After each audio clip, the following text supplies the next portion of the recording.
ओम शांति। 17 जुलाई 2021 आज की साकार मुरली।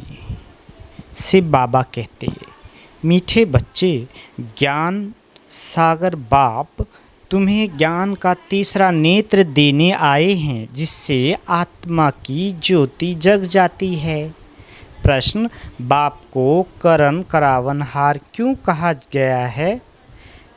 वह क्या करते और क्या कराते हैं? उत्तर, बाबा कहते, मैं तुम बच्चों को मुरली सुनाने का कार्य करता हूँ। मुरली सुनाता, मंत्र देता, तुम्हें लायक बनाता और फिर तुम्हारे द्वारा स्वर्ग का उद्घाटन कराता हूँ। तुम पैगंबर बन सबको पैगाम देते हो। मैं तुम बच्चों को डायरेक्शन देता, यही मेरी कृपा व आशीर्वाद है। आज का गीत, कौन आज आया सवेरे सवेरे। ओम शांति। शिव बाबा कहते, बच्चों ने गीत सुना। हम बच्चों को सवेरे सवेरे जगाने कौन आया है, जो हमारा तीसरा ज्ञान का नेत्र एकदम खोल गया। ज्ञान सागर परमपिता परमात्मा द्वारा हमारा तीसरा नेत्र ज्ञान का खुला है। कहते भी हैं, बाप ज्योति जगाने वाला है, परंतु वह बाप है यह कोई नहीं जानते हैं। ब्रह्म समाजी कहते हैं, वह समा है, ज्योति है। मंदिर में हमेशा वह ज्योति ही जगाते हैं, क्योंकि वह परमात्मा को ज्योति स्वरूप मानते हैं। इसलिए वहाँ मंदिर में दीवा जगाते ही रहते हैं। अब यह बाप कोई माचिस से दीवा नहीं जगाते हैं, यह तो बात ही न्यारी है। बाबा कहते, गाया भी जाता है, ईश्वर की गतिमति न्यारी है। तुम बच्चे अब समझते हो, बाप सदगति के लिए आकर ज्ञान योग सिखलाते हैं। सिखलाने वाला तो जरूर चाहिए ना, शरीर तो नहीं सिखलाएगा। आत्मा ही सब कुछ करती है, आत्मा में ही अच्छे बुरे संस्कार रहते हैं। इस समय रावण की प्रवेशता के कारण मनुष्य के संस्कार भी बुरे हैं, अर्थात 5 विकारों की प्रवेशता है। देवताओं में ये 5 विकार होते ही नहीं। भारत में जब देवी स्वराज था तो ये बुरे संस्कार नहीं थे। बाबा कहते, सर्वगुण संपन्न थे, कितने अच्छे संस्कार थे देवी देवताओं के, जो अभी तुम धारण कर रहे हो। बाप ही आकर सेकंड में सर्व को सद्गति देते हैं। बाकी गुरु गोसाई आदि यह तो भक्ति मार्ग में चले आए हैं, जो एक की भी सद्गति नहीं कर सकते। बाप के आने से ही सर्व की सद्गति होती है। परमपिता परमात्मा को बुलाते ही इसलिए हैं कि आकर पतित दुनिया का विनाश कर पावन दुनिया का उद्घाटन करो व दरवाज़ा खोलो। बाप आकर गेट खोलवाते हैं। शिव शक्ति माताओं द्वारा वंदे मातरम गाई हुई है। इस समय की कोई भी माता की वंदना नहीं की जाती, क्योंकि कोई भी श्रेष्ठाचारी माता नहीं है। श्रेष्ठाचारी उनको कहा जाता है जो योग बल से पैदा हो। लक्ष्मी नारायण को श्रेष्ठाचारी कहा जाता है। भारत में देवी देवता जब थे तो भारत श्रेष्ठाचारी था। इन बातों को मनुष्य तो जानते ही नहीं। वह अपने ही प्लान बना रहे हैं। गांधी भी राम राज चाहते थे। इससे सिद्ध है कि रावण राज है, भारत पतित है, परंतु राम राज स्थापन करने के लिए तो बेहद का बापू जी चाहिए, जो राम राज्य की स्थापना और रावण राज्य का विनाश करे। बच्चे जानते हैं, रावण राज्य को अब आग लगनी है। सभी आत्माएं अज्ञान अंधेरे में सोए हुए हैं, तुम जानते हो। हम ही हम भी सोए हुए थे, बाप ने आकर जगाया है। भक्ति की रात पूरी हुई, दिन शुरू होता है। रात पूरी हो, अब दिन हो रहा है। बाप संगम पर आया हुआ है, बच्चों को दिव्य दृष्टि और ज्ञान का तीसरा नेत्र देते हैं, जिससे तुम सारे विश्व को जान चुके हो। तुम्हारी बुद्धि में बैठा हुआ है कि यह बना बनाया अविनाशी ड्रामा है। बाबा कहते जो फिरता ही रहता है। अभी तुम कितना जाग गए हो, सारी दुनिया सोई हुई है। बाबा कहते अभी तुम बच्चों को सारे विश्व के आदि मध्य अंत मूल वतन, सूक्ष्म वतन, स्थूल वतन का पता है। बाकी सारी दुनिया कुंभकर्ण की अज्ञान नींद में सोई हुई है। यह किसको पता नहीं कि पतित पावन कौन है। पुकारते हैं हे पतित पावन आओ, ये नहीं कहते कि आकर सृष्टि के आदि मध्य अंत का राज समझाओ। बाप कहते हैं तुम इस सृष्टि चक्र को समझने से ही चक्रवर्ती राजा बनते हो, याद से ही पावन बनते हो। यह भी जानते हो विनाश सामने खड़ा है, लड़ाई भी होनी है। बाकी कौरवों पांडवों की लड़ाई नहीं हुई। पांडव कौन थे यह भी किसी को पता नहीं। सेना आदि की कोई बात ही नहीं। तुम्हारी तरफ है साक्षात पारलौकिक परम पिता, उस बाप से ही वर्षा मिलता है। तुम जान गए हो कृष्ण की आत्मा 84 जन्म भोग अब फिर बाप से वर्षा ले रही है। वर्ल्ड की हिस्ट्री ज्योग्राफी रिपीट होती है। अब तुम बच्चों को विनाश के पहले सतो प्रधान जरूर बनना है। गृहस्थ व्यवहार में रहते कमल फूल समान पवित्र रहना है। गाया भी हुआ है भगवान वाच, गृहस्थ व्यवहार में रहते यह एक जन्म पवित्र बनो। पास्ट इज पास्ट, यह तो ड्रामा में नूंद है। सृष्टि को सतो प्रधान बनाना ही है, यह ड्रामा की भावी है। बाबा कहते ईश्वर की भावी नहीं, ड्रामा की भावी ऐसी बनी हुई है। सो बाप बैठ समझाते हैं। आधा कल्प जब पूरा होता है तब बाप आते हैं। बाप कहते हैं जब रात पूरी हो, दिन शुरू होता है, तब ही मैं आता हूँ। शिवरात्रि भी कहते हैं ना, शिव के पुजारी शिवरात्रि को मानते हैं। गवर्नमेंट ने तो हॉलीडे भी बंद कर दिया है, नहीं तो कम से कम एक मास हॉलीडे चलनी चाहिए। कोई को भी पता नहीं शिव बाबा सर्व की सद्गति करने वाला है, वही सर्व का दुख हरता सुख करता है। उनकी जयंती तो बड़े धूमधाम से एक मास सब धर्म वालों को मनानी चाहिए, खास भारत को। बाप डायरेक्ट आकर सद्गति देते हैं। जब भारत स्वर्ग था तो देवी देवताओं का राज्य था।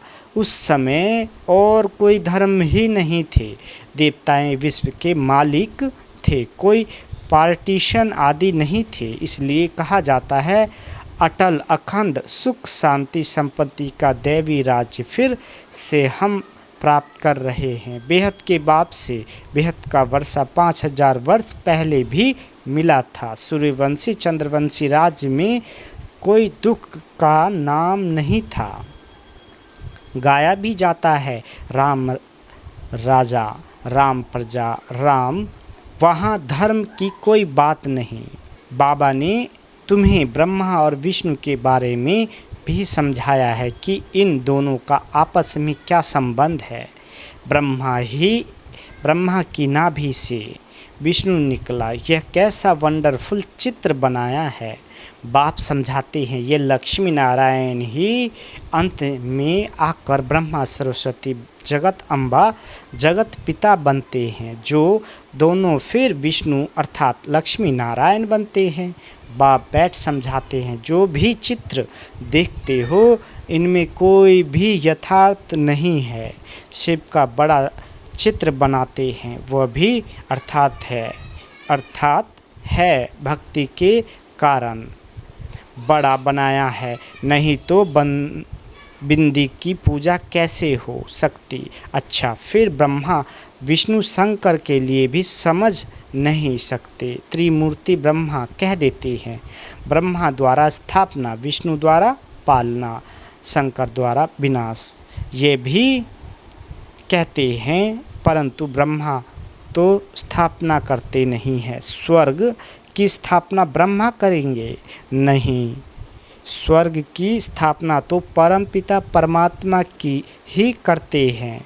ये आत्मा तो पतित है, इनको अव्यक्त ब्रह्मा कहा जाता है। यही आत्मा पावन बन जाएगी और चली जाएगी, फिर सतयुग में जाकर नारायण बनते हैं। तो प्रजापिता ब्रह्मा जरूर यहाँ चाहिए ना।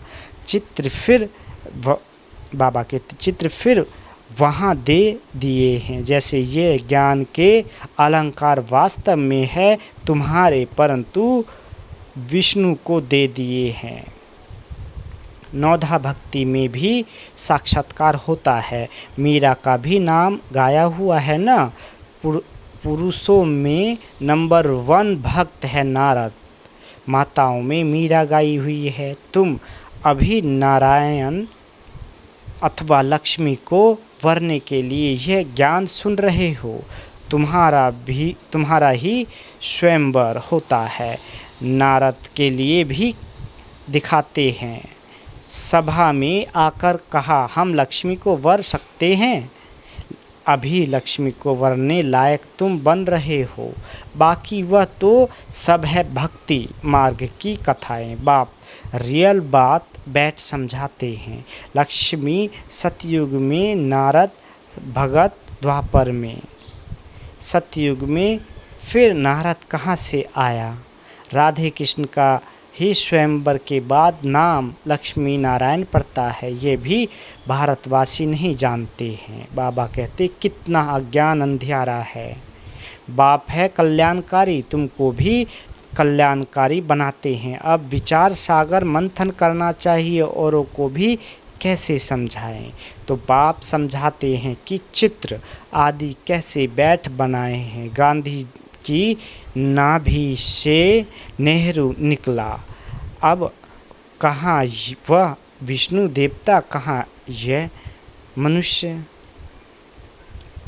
इन सब बातों को तुम बच्चे अब समझते हो। नंबर वार तुमको खुशी रहती है बेहद का। बाप हमको पढ़ा रहे हैं। यह तो कभी सुना नहीं था, क्योंकि गीता में तो कृष्ण भगवान वाच लिख दिया है। भगवान कब आया, कब आकर गीता सुनाई, तिथि तारीख कुछ है नहीं। कल्प की आयु ही लाखों वर्ष कह देती है, कोई की भी बुद्धि में आता नहीं है। अब बाप बैठ बच्चों को समझाते हैं। ब्राह्मणों का झार वृद्धि को पाता रहता है, पाते पाते अनगिनत हो जाएंगे।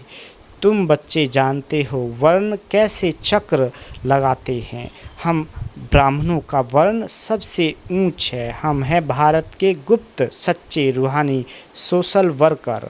परमपिता परमात्मा हमसे सेवा करा रहे हैं। हम रूहानी सेवा करते हैं, वह जिस्मानी सेवा करते हैं। तुमको कहते हैं तुम भारत की क्या सेवा करते हो, बोलो हम हैं रूहानी सेवाधारी। स्वर्ग का उद्घाटन करा रहे हैं, स्थापना करा रहे हैं। शिव बाबा है करण करावनहार, जो करा रहे हैं वह करता भी है। मुरली कौन चलाता है, तो कर्म करता है। तुमको भी सिखलाते हैं कि ऐसे चलाओ, महामंत्र देते हैं मन मना भव। कर्म सिखलाया ना, फिर तुमको कहते हैं औरों को सिखलाओ, इसलिए करण करावनहार कहा जाता है। तुम बच्चे भी यही शिक्षा देते हो। बाप को याद करो और वर्षे को याद करो, ये ही तुम बच्चों को पैगाम पहुंचाना है। ऐसे नहीं दूसरे को पैगाम दे और खुद याद में ना रहे, फिर क्या होगा? दूसरे पुरुषार्थ कर ऊंच चढ़ जाएंगे, मैसेज देने वाले रह जाएंगे। याद का पुरुषार्थ न करने से इतना ऊंच पद नहीं पाते हैं, दूसरे याद की यात्रा से पावन बन जाते हैं। जैसे बाबा बांधेलियों का मिसाल देते हैं, वह याद में जाती रहती है, बिगैर देखे भी पत्र लिखती है, बाबा हम आपके हो चुके हैं, हम पवित्र जरूर रहेंगे। तुम बच्चों की है बाप से प्रीत, बुद्धि तुम्हारी ही माला बनी हुई है, विष्णु की माला और रुद्राक्ष की माला में ऊपर है मेरू माला। उठाते ही पहले फूल और 2 दाने हाथ में आते हैं, उनको नमस्कार करते हैं, फिर है माला। तुम भारत को स्वर्ग बना रहे हो तो ये माला तुम्हारा ही यादगार है। बाबा कहते, बाप ने यह गीता ज्ञान यज्ञ रचा है, इनमें सारी पुरानी दुनिया स्वाहा होगी। बाप है मोस्ट बिलीवेड फादर, तुमको भविष्य के लिए सदा सुख का वर्षा देते हैं। 21 जन्म के लिए जिन्होंने कल्प पहले वर्षा लिया है वह जरूर लेंगे। बाबा कहते आएंगे। ड्रामा प्लान अनुसार बाप कहते हैं, बच्चे सुख धाम चलना है तो पवित्र बनना है, मेरे को याद करो। मांगना कुछ भी नहीं है कि कृपा करो व मदद करो, नहीं, हम तो सबको मदद करते हैं। बाबा कहते पुरुषार्थ तो तुमको करना है, आशीर्वाद की बात नहीं। बाप कहते हैं मामे कम याद करो, याद करना तुम्हारा काम है, डायरेक्शन देना ये ही कृपा है, बाकी तो भल खाओ पियो घूमो फिरो मौज करो, तुम्हें पवित्र भोजन ही खाना है। हम देवी देवता बनते हैं, वहाँ प्याज आदि थोड़े ही होगा, ये सब यहाँ छोड़ना है, यह चीज़ें वहाँ होगी नहीं, बीज ही नहीं है। जैसे सतयुग में बीमारी आदि होती नहीं, अभी देखो कितनी बीमारियाँ निकली है, वहाँ तमोगुणी कोई चीज़ होती नहीं, हर चीज़ सत्व प्रधान। यहाँ देखो मनुष्य क्या क्या खाते हैं। अब बाप बच्चों को कहते हैं मुझे याद करो और संग तोर मुझ संग जोड़ो तो तुम पावन बन जाएंगे। अच्छा, मीठे मीठे स्किल दे बच्चों प्रति माता पिता बाप दादा का याद प्यार और गुड मॉर्निंग। रूहानी बाप की रूहानी बच्चों को नमस्ते। हम रूहानी बच्चों की रूहानी माता पिता बाप दादा को याद प्यार गुड मॉर्निंग और नमस्ते। मीठे बाबा नमस्ते। धारणा के लिए मुख्य सार। पहला, पास्ट इज पास्ट, जो बीता उसे भूल गृहस्थ व्यवहार में रहते सत्व प्रधान बनने का पुरुषार्थ करना है, विनाश के पहले पावन जरूर बनना है। दूसरा, भारत को स्वर्ग बनाने की सच्ची सेवा में तत्पर रहना है, खान पान बहुत शुद्ध रखना है, पवित्र भोजन ही खाना है। वरदान, रूहे गुलाब बन, दूर दूर तक रूहानी खुशबू फैलाने वाले रूहानी सेवाधारी भाव। बाबा कहते रूहानी रूहे गुलाब अपनी रूहानी वृत्ति द्वारा रूहानियत की खुशबू दूर दूर तक फैलाते हैं, उनकी दृष्टि में सदा सुप्रीम रूह समाया हुआ रहता है, वे सदा रूह को देखते, रूह से बोलते, मैं रूह हूँ, सदा सुप्रीम रूह की छत्र छाया में चल रहा हूँ, मुझ रूह का करण करावन हार सुप्रीम रूह है। ऐसे हर सेकंड हजूर को हाजिर अनुभव करने वाले सदा रूहानी खुशबू में अविनाशी और एक रस रहते हैं, यही है रूहानी सेवाधारी की नंबर 1 विशेषता। स्लोगन, निर्विघ्न बन सेवा में आगे नंबर लेना, अर्थात नंबर 1 भाग्यशाली बनना। अच्छा, ओम शांति।